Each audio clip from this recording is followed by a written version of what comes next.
Hello dear students, welcome back to my channel physics SPC. Electromagnetic induction का एक question. A copper wire is wound on a wooden framing whose shape is that of an equilateral triangle if the linear dimension of each side of the frame is increased by factor 3। ठीक है। Keeping the number of turns of the coil per unit length of the frame is same, then the self inductance of the coil is। ठीक है। Solution देखो, पहले diagram बनाते हैं। एक equilateral triangle बना लेते हैं ऐसे, और मान लेते हैं इसकी साइड ए है। तो इक्विलैटरल ट्रायंगल है तो इसकी साइड ए होगी, इसकी भी साइड होगी। और इस पर ऐसे एक कॉपर का तार लपेट दिया है बेटा, कुछ इस तरीके से इससे कॉपर का तार लपेट दिया है, इस तरीके से।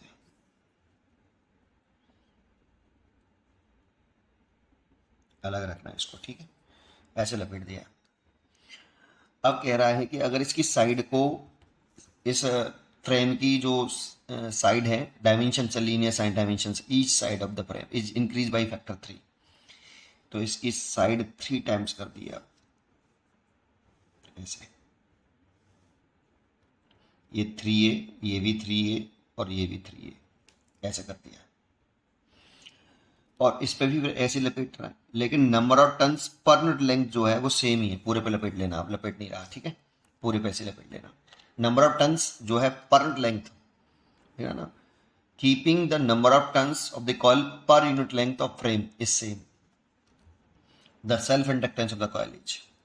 तो इसमें जो फॉर्मूला यूज हो रहा है उस पर थोड़ा सा ध्यान देते हैं, कुछ नहीं है, इजी क्वेश्चन है। सेल्फ इंडक्टेंस, जैसे अगर ये ऐसे आपका एक इंडक्टर है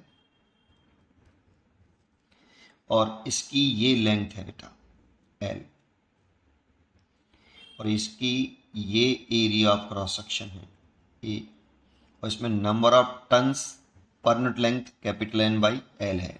नंबर टर्न्स पर unit length small n, number turns पर यूनिट लेंथ। तो इसका जो सेल्फ इंडक्टेंस होता है L इज इक्वल टू, ये होता है mu 0 n square V volume होता है, V वॉल्यूम है, इसकी वैल्यू होती है A इंटू एल, A होता है।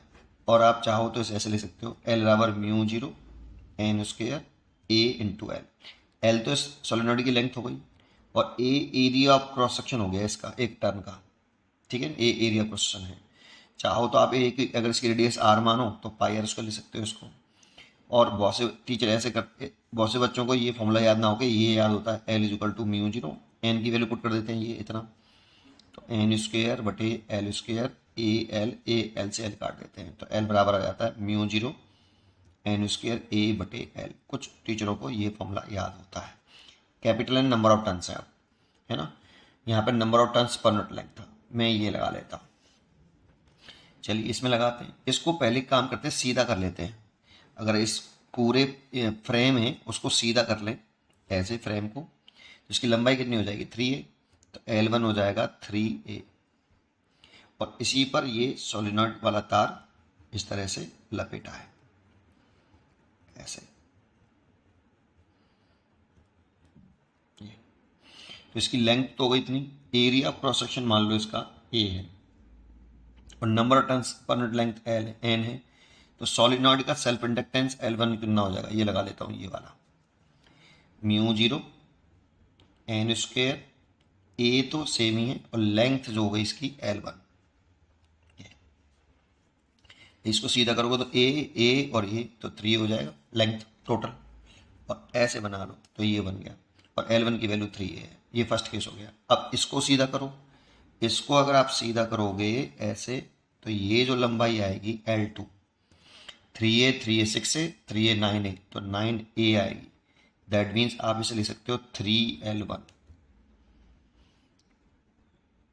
3a की जगह पे लिख सकते हो आप L1, तो 3 इंटू 3a कर लो तो 3L1 लिख सकते हो। इस पर भी यही तार लपेटा है ऐसे, थोड़ा सा दूर दूर हो गया जिससे number turns per length same रहे, है ना, ऐसे। इसमें एन भी, इसमें भी एन ही है। क्वेश्चन में बोला है कि keeping the number of turns of the coil per length of the frame is same, तो एन तो सेम है, एरिया प्रोसेसर भी सेम ही होगा लूप का, एक टर्न का, केवल लेंथ चेंज करिए।